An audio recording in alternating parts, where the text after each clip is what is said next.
Snooze you can use.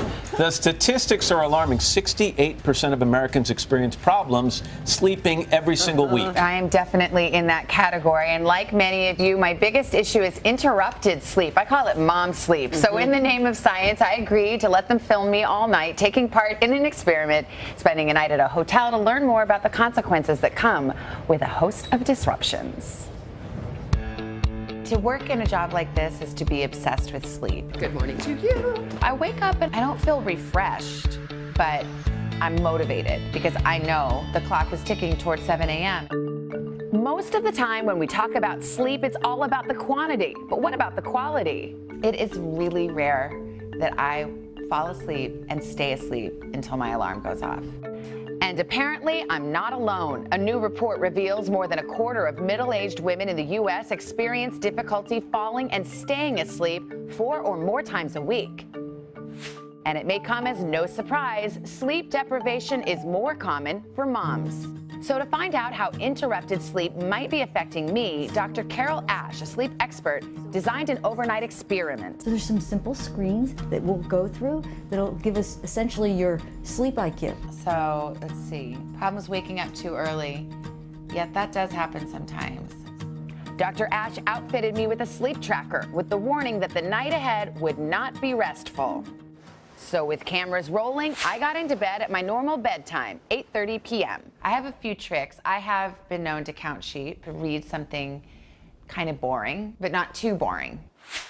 First, I had to fall asleep, but could I stay asleep? Apparently not.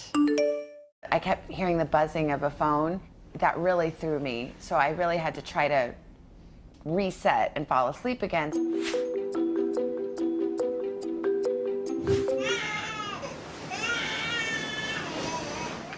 It isn't always easy to reset after the all too familiar sound of a crying baby. I checked my phone once and I saw a message, but I tried to not think about it. It took me a while, but finally I fall back asleep.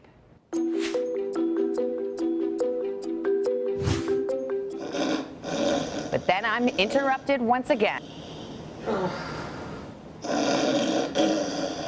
I just tried to ignore it, put the pillow over my head and roll over.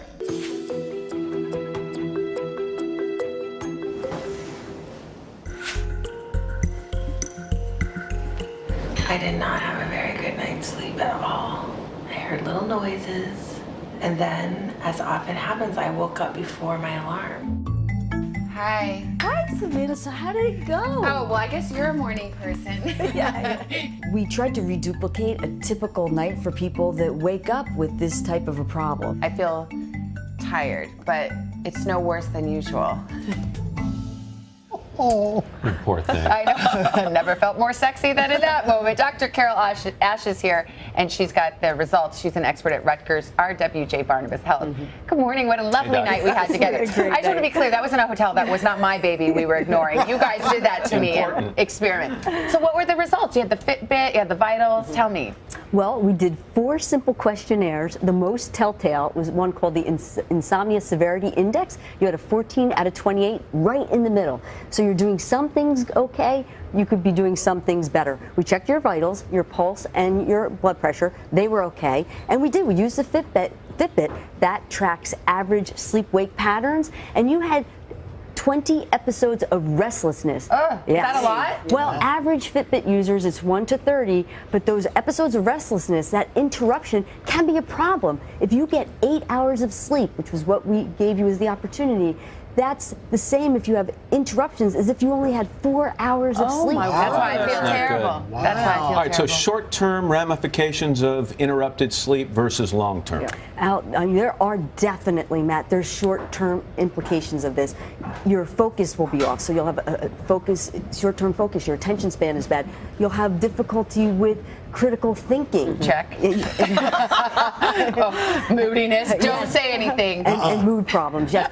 And there's long-term consequences, too. You can have problems, cardiac problems, problems with your heart. You can have weight gain, and there's new research that shows cognitive difficulties put you at risk for Alzheimer's and dementia. Wow. Savannah slept with a pillow on her head. That's one thing you can do to try to block things out. Anything you can do to try to minimize that interrupted sleep? Yeah, we interrupted her sleep at 1 hour. One of the things she did said good. She has a go-to sleep routine. That's Yeah. really good. And when we had the baby crying, she didn't get out of bed. She let the baby self-soothe. Well, that was a fake baby.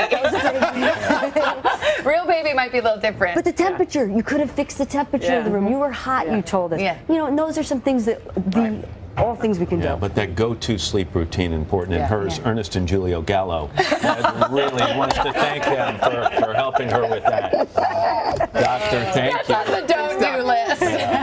Hello, Today fans. Thanks for checking out our YouTube channel. Subscribe by clicking that button down there and click on any of the videos over here to watch the latest interviews, show highlights, and digital exclusives.